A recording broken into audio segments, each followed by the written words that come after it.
Bismillahirrahmanirrahim. Assalamualaikum warahmatullahi wabarakatuh. Innal hamdalillah nahmaduhu wa nasta'inuhu wa nastaghfiruh wa na'udzu billahi min shururi anfusina wa min sayyiati a'malina. May yahdihillahu fala mudilla lahu wa yudlil fala hadiya lahu. Asyhadu an la ilaha illallah wa la syarika lahu wa asyhadu anna Muhammadan abduhu wa rasuluh. Sallallahu alaihi wa alihi wasallam wa man tabi'ahum bi ihsan ila yaumiddin, amma ba'd. Ma'asyiral ikhwani wa akhwati fid din, azanillahu wa iyyakum rahimani wa rahimakumullah. Alhamdulillah, pada malam hari ini kita akan membuka dari kitab baru seputar kitab yang diberi judul dengan nama Fadlu al-Islam. Ya, tentang keutamaan Islam. Baik. Dan buku ini dari buku yang sangat penting, yang sangat dianjurkan oleh para ulama diulang-ulangi di masjid-masjid, di madrasah, di sekolah-sekolah. Ya, akan pentingnya dari seorang itu mengenal Islam. Dan sebelum kita masuk di isi buku, kita akan terangkan beberapa pendahuluan seputar dari Fadlu al-Islam ini. Baik. Jadi yang pertama di antara dari pendahuluan yang kita akan terangkan tentang makna dari buku ini, judulnya ya, Fadlu al-Islam. Kemudian yang kedua kita akan terangkan dari biografi ringkas penulis, itu Syekh Muhammad bin Abdul Wahhab An-Najdi rahimahullah. Walaupun ini sudah sering kita ulang-ulangi juga ya di pembahasan buku yang lain. Kemudian yang ketiga kita akan terangkan manfaat seorang mempelajari dari keutamaan Islam. Nah, manfaat seorang mempelajari keutamaan Islam. Dan kalau ada waktu nanti masih ada waktu, kita akan terangkan juga insyaallah ta'ala dari gambaran global buku yang kita akan kaji. Ya, ini 4 pendahuluan insyaallah ta'ala dari hal yang sangat penting sebelum kita masuki dari pembahasan buku ini. Ya. Ya, jadi buku ini namanya Fadlu al-Islam. 2 kata ya, Fadlu al-Islam. Apa itu arti fadlu? Fadlu itu artinya sesuatu yang lebih, tambahan gitu ya. Tambahan atau hal yang lebih. Itu makna fadlu. Ya. Jadi ketika kita lihat judulnya, di situ diterangkan keutamaan Islam, berarti Islam ini dia punya nilai lebih begitu ya, nilai tambah, hal yang menunjukkan akan kemuliaannya. Baik. Adapun Islam secara bahasa dia dari kata aslama yuslimu islaman. Aslama yuslimu islaman artinya berserah diri ya. Jadi kalau dikatakan aslama, dia berserah diri. Ya. Yuslim itu kan pecahan katanya ya. Islam itu dari kata berserah diri. Nah, itu diterangkan dalam ayat Al-Quranul Karim secara bahasa ini di surah As-Saffat. Ya. Ayat 103 ya, tentang kisah Nabi Ibrahim alaihissalam yang sudah menyerahkan dirinya kepada Allah tatkala ingin menyembelih putranya sendiri atas perintah Allah ketika itu ya. Dikatakan dalam ayatnya itu tapi ini mana secara bahasa dulu ya. Falamma aslama wa tallahu lil jabin. Ya, tatkala keduanya sudah berislam, sudah pasrahkan dirinya kepada Allah. Nah. Baik. Itu dari makna al-Islam secara bahasa ya. Adapun secara istilah, Islam itu diterangkan oleh Syekh rahimahullah ta'ala juga di buku Al-Usul Ats-Tsalatsah ya, yang mungkin sudah kita kaji atau di kitab Salatul Usul, ya, ada beberapa dari kalam beliau yang sedikit berbeda tapi maknanya sama. Ya, kalau di Salatul Usul beliau katakan Islam itu adalah adanya penyerahan diri kepada Allah dengan tauhid, al-istislamu lillahi bit tauhid, wal inqiyadu lahu bit ta'ah, terikat kepada Allah dengan ketaatan, wal bara'atu minasyirki wa ahli, dan berlepas diri dari kesyirikan dan pelaku kesyirikan itu. Itu yang dikatakan Islam secara istilah. Ya. Jadi ada 3 perkara poinnya kan. Ada penyerahan diri kepada Allah dengan tauhid. Ya. Dia bertauhid kepada Allah itu dari ciri keislaman. Ciri seorang muslim, dia punya apa? Tauhid. Nah, kemudian ada keterikatan kepada Allah dengan ketaatan. Ya, karena kita kan diikat dengan ketaatan. Ada perintah, ada larangan dalam agama kan? Ya, itu ciri dari seorang muslim juga. Kemudian dari ciri seorang muslim juga yaitu poin yang ketiga, wal bara'atu minasyirki wa ahli. Seorang berlepas dari kesyirikan dan pelakunya. Ya, tidak boleh diakui ada bolehnya kesyirikan, karena kesyirikan itu dari hal yang berlawanan dengan keislaman, bertentangan dengan keislaman. Nah, yang membatalkan keislaman diantaranya apa? Kesyirikan itu sendiri. Ya, itu di salah satu usul ya. Kalau di al-usul tsalatsa yang ringkasan dari salah satu usul juga, boleh katakan di situ Islam itu adalah al-istislamu wal id'anu wal inqiyad, begitu ya. Berserah diri, kemudian tunduk dan terikat. Ya, teringkas. Tapi maknanya sama ya. Ada penyerahan diri maksudnya kepada Allah dengan tauhid. Terikat dengan ketaatan, dan berlepas dari kesyirikan dan pelakunya. Itu dari bentuk ketundukan dia kepada Allah Subhanahu wa taala. Tapi ini makna Islam secara istilah. Dan Islam itu terbagi ya, secara umum terbagi 2. Ini juga sudah kita terangkan juga di al-usul tsalatsa ya, ketika menerangkan makna Islam itu sendiri. Ya. Jadi ada pembagian terbagi 2. Ada Islam kauni, ada Islam apa? Syar'i. Gitu kan? Islam kauni itu Islamnya seluruh alam semesta ini. Mereka semua dikatakan apa? Berislam. Ya, langit dan bumi. Ya, apa yang ada di langit dan di bumi, yang diantara keduanya, itu semuanya berislam, berserah diri kepada Allah Subhanahu wa taala. Ya. Itu diterangkan dalam ayat Al-Qur'an di surah Al-Imran ayat 83. Di mana kata Allah Subhanahu wa taala, "Afa ghayra dinillahi yabghun wa lahu aslama man fis samawati wal ardi taw'an wa karha wa ilaihi yurja'un." Surah Al-Imran ayat 83 ya. Apakah selain agama Allah mereka cari? Padahal seluruh yang ada di langit dan di bumi itu berislam kepada Allah. Ya. Kok ada lagi yang mencari selain Islam sebagai agama kan? Seluruh alam semesta ini kan berislam kepada Allah. Ya. Baik dalam keadaan taat ataupun terpaksa. Kalau bahasa lainnya mau atau tidak mau begitu kan? Dia pasti apa? Berserah diri kepada Allah, tunduk kepada ketentuan Allah. Dan hanya kepada Allah mereka akan kembali. Sampai orang kafir itu kan, orang kafir itu secara kauni dia dikatakan berislam secara kauni ya, tunduk pada ketentuan Allah. Ya, ada takdir Allah kepada mereka kan, terikat mereka. Nah, itu secara kauni ya, secara kauni. Walahu aslama man fis samawati wal ard.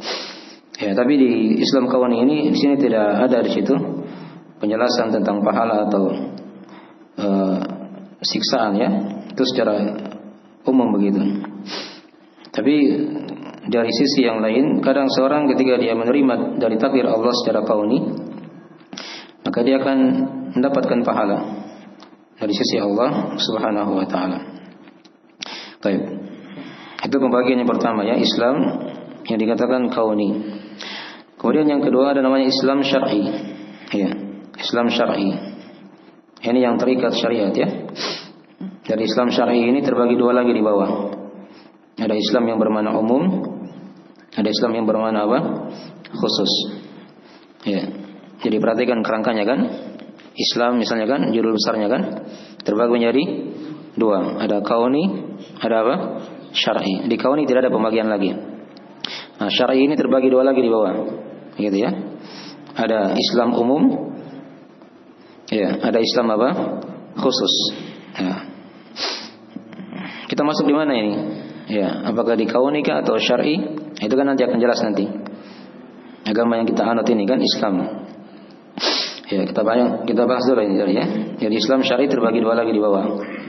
Ada umum, ada apa? Khusus. Ya. Apa itu Islam yang bermakna umum? Ya, yang umum itu yang tadi diterangkan juga oleh Syekh ya di Al-Usul Tsalatsa itu. Ada 3 pokoknya kan? Itu agama Nabi dan Rasul semuanya. Nah, atau kalau bahasa lainnya, Islam umum itu adalah agama yang dibawa oleh seluruh Nabi dan Rasul. Ya, itu Islam yang bermakna apa?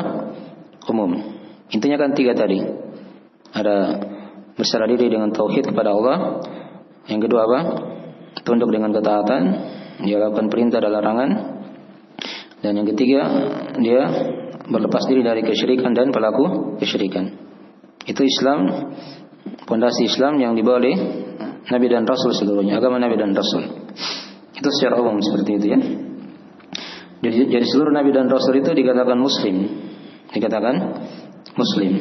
Sampai Nabi Isa alaihissalam itu adalah Muslim. Nabi Musa alaihissalam juga seorang Muslim. Nabi Ibrahim, ya, itu merupakan seorang Muslim. Ya. Nah, itu diterangkan di ayat-ayat Al-Quran Al-Karim ya. Ayat-ayatnya ada diterangkan tentang kisah Nabi Nuh, Nabi Ibrahim, Nabi Ismail, ya, Nabi Musa, ya, Nabi Isa alaihissalam. Itu dikatakan sebagai seorang Muslim semuanya. Ya. Kita bacakan di antara ayat misalnya tentang kisah Nabi Nuh ya. Ada di surah Yunus ayat 72. Ya. Surah Yunus ayat 72. Ini adalah perkataan Nabi Nuh alaihissalam, "Umirtu an akuna minal muslimin." Dan aku diperintah, kata Nabi Nuh, ya, agar menjadi seorang muslim dari kalangan orang-orang yang berislam. Baik. Ini contoh Nabi Nuh ya. Dari ayah manusia yang kedua setelah Nabi Adam. Ya. Kemudian Nabi Ibrahim alaihissalam, ini bapaknya para nabi dan rasul, juga dikatakan seorang muslim.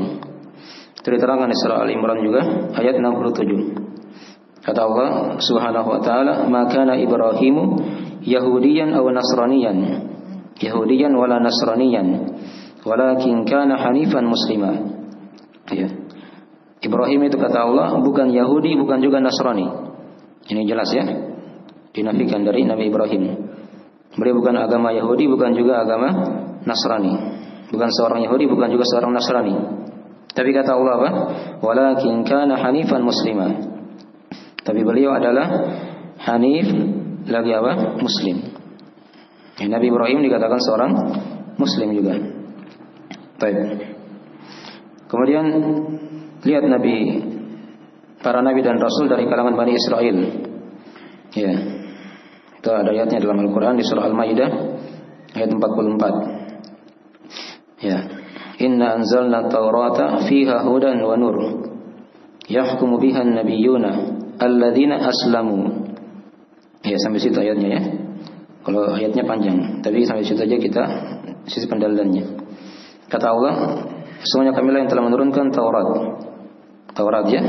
Taurat ini siapa? Kitabnya siapa ini? Nah, kitab Nabi Musa. Nah, hubungkan nanti ya, supaya tidak keluar. Kata Allah, semuanya kamilah yang telah menurunkan Taurat. Fiha hudan wa nur. Padanya ada petunjuk dan ada cahaya. Yahkumu bihan nabiyyuna, ya, alladzina aslamu. Ya. Di mana para nabi yang berislam mereka berhukum dengan kitab Taurat ini. Maksudnya para nabi yang datang setelah Nabi Musa alaihissalam. Karena Bani Israel itu diatur oleh para nabinya. Setiap meninggal nabi, Allah ganti lagi nabi yang lain. Itu Bani Israel ya, keunggulannya ketika itu. Ya, ketika Nabi Musa meninggal, diganti oleh Nabi Yusha bin Nun.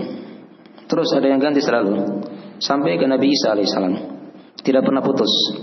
Ya, kenabian di antara mereka. Nah, seluruhnya dikatakan alladzina aslamu. Mereka dikatakan muslim. Ya. Baik.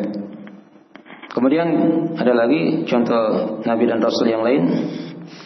Ya, seperti Nabi Musa ya. Ya. Jadi Nabi Musa itu beliau mendakwakan Islam juga kepada Fir'aun. Itu terbukti ketika Fir'aun telah tenggelam di Laut Merah. Diterangkan perkataan Fir'aun oleh Allah Subhanahu wa taala dalam Al-Qur'anul Karim. Nah, kata Fir'aun diterangkan di situ ya, dari firman Allah taala di surah Al-A'raf ayat 126. Qalu inna ila rabbina munqalibun. Nah, ini panjang ayatnya ya. Sampai di akhir ayat di situ dikatakan kata Fir'aun, ya, wa tawaffana muslimin. Nah. Oh, taib. Hakian. Oh, ini taib. Ini tentang kisah bukan Fir'aunnya ya. Tentang kisah tukang sihir dari Fir'aun maksudnya di sini ya. Nah, kisah tukang sihir dari Fir'aun. Ya, ketika mereka sudah berislam begitu ya, sudah mengikuti dari syariat Nabi Musa alaihissalam, sudah berlepas dari Fir'aun, maka diantara perkataan mereka ketika itu apa? Wa tawaffana muslimin. Ya, mereka berdoa kepada Allah agar diwafatkan sebagai seorang yang apa? Yang muslim. Ya, itu perhatikan ya, dari ajaran Nabi Musa alaihissalam. Baik. Itu diantara kisah Nabi dan Rasul ya. Kisah Nabi dan Rasul. Ya, kemudian Nabi dan Rasul yang terakhir dari Bani Israel, Nabi Isa alaihissalam. Ya, juga seperti itu. Beliau kan ada kaumnya yang bernama Hawariyun. Ya. Hawariyun berkata ketika itu, qalu amanna washhad bi annana muslimin. Itu surah Al-Maidah ayat 111. Ya, surah Al-Maidah ayat 111. Kata orang-orang Hawariyun, ya, kami beriman dan persaksikanlah kami bahwasanya kami ya adalah kaum muslimin. Ya. Nah, ini dari ayat-ayat ya yang menjelaskan Islam yang bermakna umum. Itulah Islam yang dibawa oleh Nabi dan Rasul seluruhnya.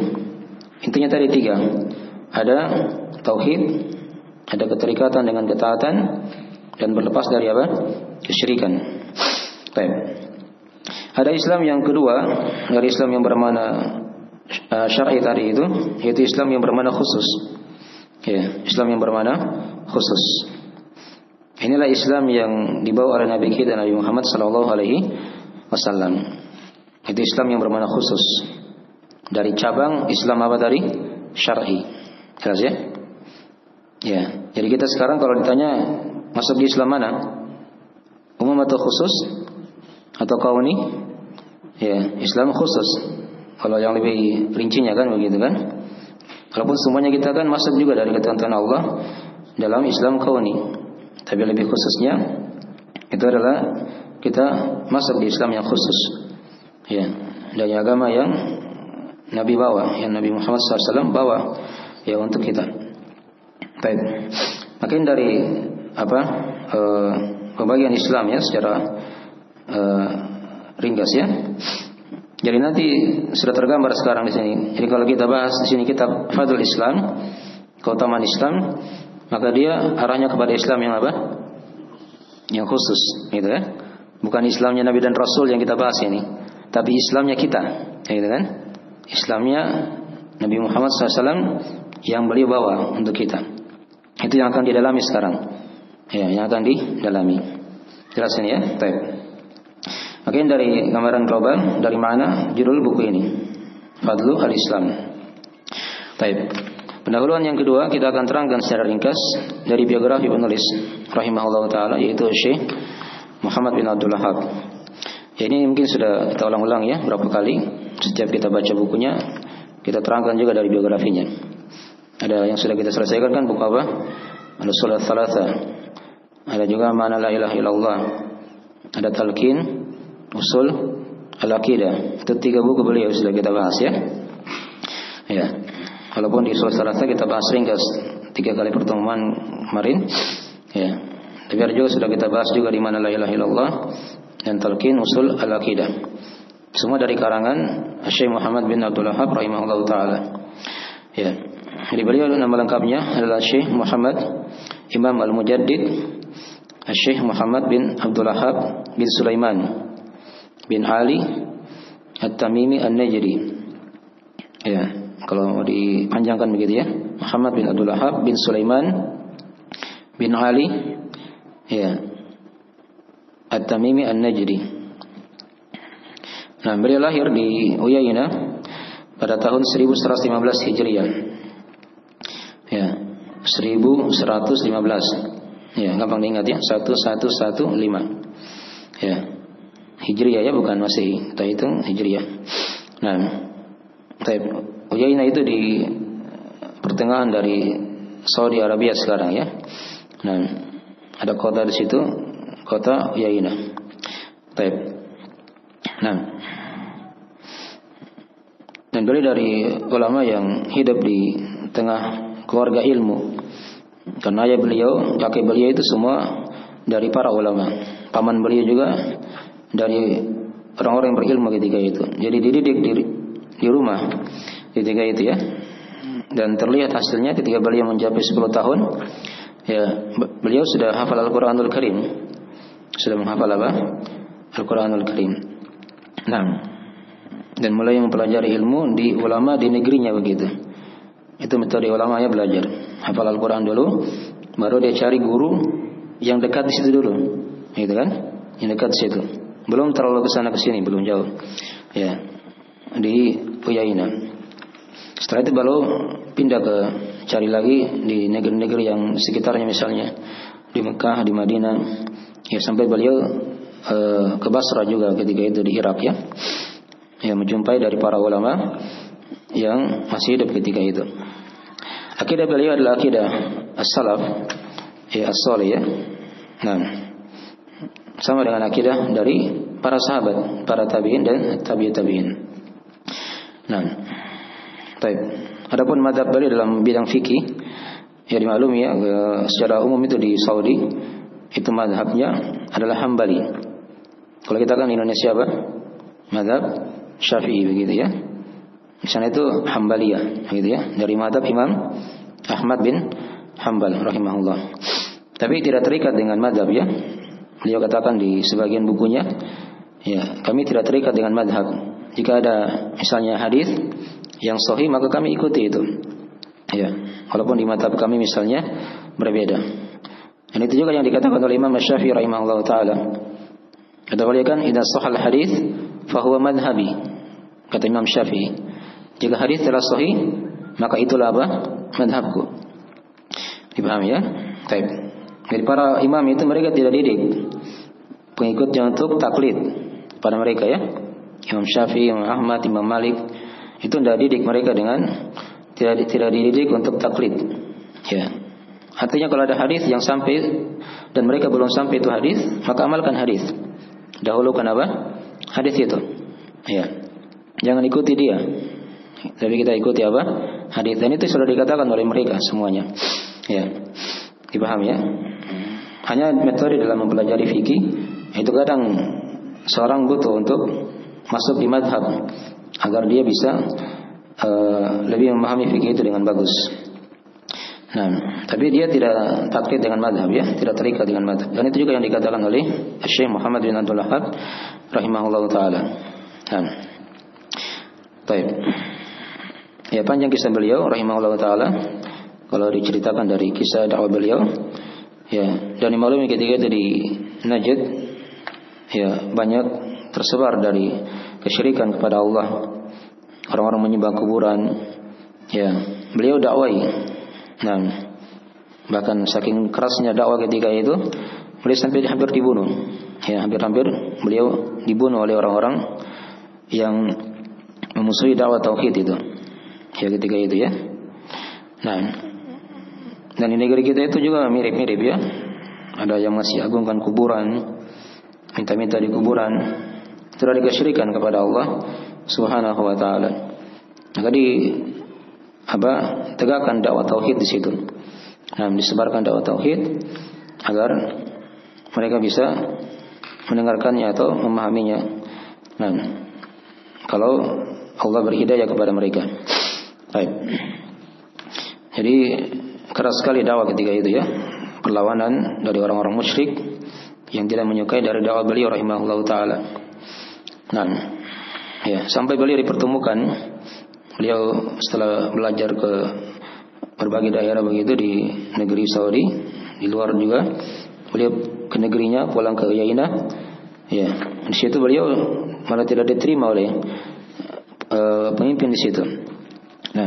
Karena beliau mendakwakan tauhid, untuk mengesahkan Allah dalam beribadah. Beliau keluar lagi dari negerinya dan sampai beliaulah ke negeri Dir'iyah. Disitulah beliau dipertemukan dengan pemimpin negeri Dir'iyah ketika itu yang bernama Muhammad bin Saud. Muhammad bin Saud. Yang ini yang merupakan kakeknya dari raja-raja Saudi saat ini. Paham ya? Dari Muhammad bin Saud ini. Dari situlah dibangunlah kekuatan pemerintahan dan dakwah di jalan Allah, sehingga tersebarlah dakwah beliau rahimahullah taala di seluruh penjuru Najd ketika itu, bahkan di luar, sampai pengaruhnya menyebar di daerah luar negeri. Baik. Itu dari ringkasan dari dakwah beliau rahimahullah taala ya. Baik. Dan beliau wafat di tahun 1600 atau 1206 Hijriah. 1206 Hijriah. Rahimahullah taala. Baik. Dan karya tulis beliau sangatlah banyak. Di antaranya yang kita bahas ini yaitu kitab Fadlul Islam. Dan sudah kita baca 3 buku dari beliau juga, dari Usul Tsalatsa itu, Ana la ilaha illallah dan Talqin Usul Al-Aqidah. Itu semua sudah tercetak banyak. Dan banyak lagi yang belum kita baca insyaallah taala nanti kita akan baca sedikit-sedikit dari karangan beliau rahimahullah taala seputar tauhid. Ada kitab tauhid, ada juga Qaidah Arba'ah, 4 kaidah dalam memahami tauhid dan kesyirikan. Ada Kasyfus Syubhat, menyingkap syubhat kaum musyrikin. Ada Nawaqidul Islam, pembatal keislaman. Itu dari buku-buku beliau rahimahullah taala. Dan beliau juga punya kitab Al-Kabair, penyelesaian dosa-dosa besar. Dan juga beliau punya kitab Masailul Jahiliyah. Perkara-perkara jahiliyah yang diselisih oleh Islam. Beliau juga punya kitab Mukhtasar Zadul Ma'ad. Beliau ringkas dari kitab Zadul Ma'ad. Dan juga ada karangan-karangan beliau banyak hanya kadang tidak kita bisa bacakan semuanya dari pembahasan ini. Baik. Ini pendahuluan yang kedua kita kenal dari beberapa penulis rahimahullah taala. Kemudian pendahuluan yang ketiga, di sini kita akan terangkan dari keutamaan mempelajari Fadlul Islam. Apa keutamaannya seorang mempelajari Fadlul Islam ini? Itu diterangkan oleh para ulama, ada beberapa keutamaan. Keutamaan yang pertama dari keutamaan mempelajari Fadlul Islam, keutamaan Islam,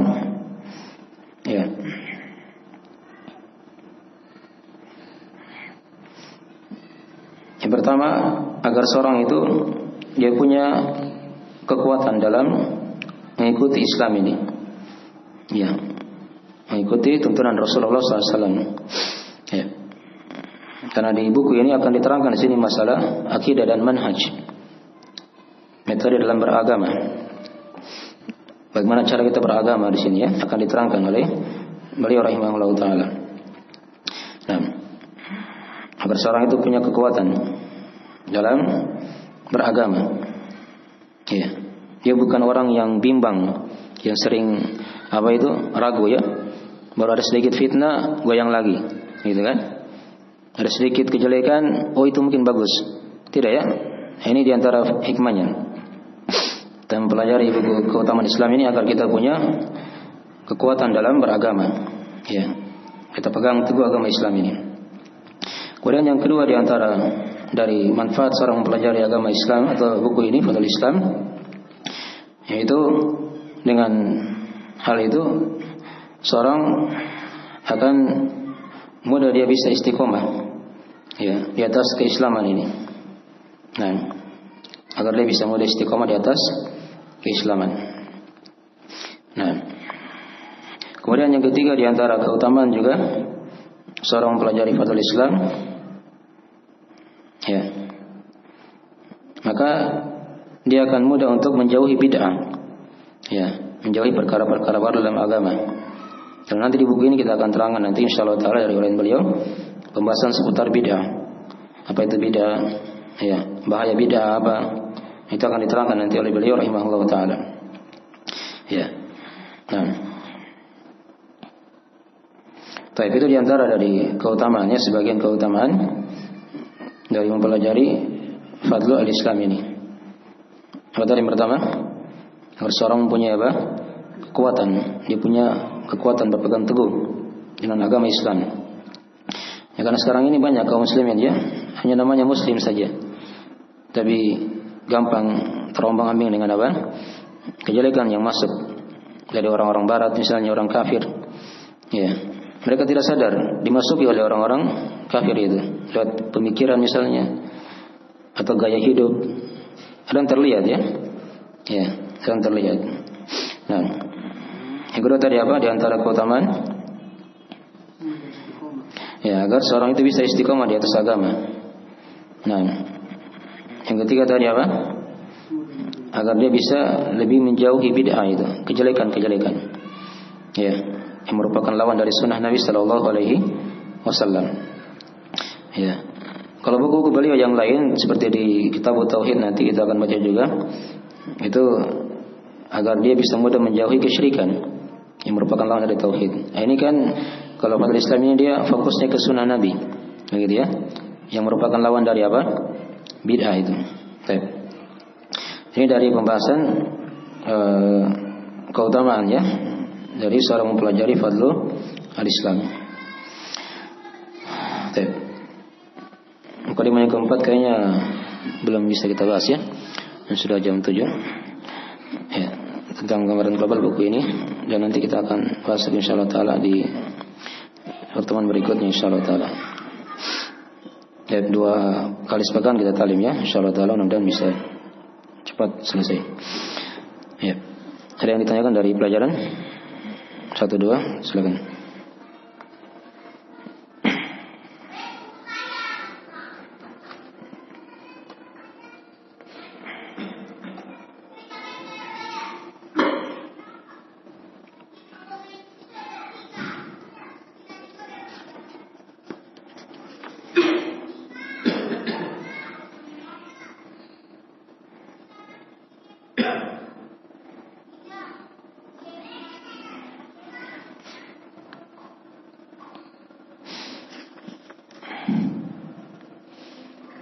Sebenarnya tidak terlalu panjang juga ini pembahasan yang keempat ini, tapi dosa ya kalau kita buru juga tidak bagus. Ya, nanti kita bahas insyaallah taala di sesi berikutnya. Ya, sekiranya itu dulu ya dari akhir majelis kita pada malam hari ini. Assalamualaikum warahmatullahi wabarakatuh.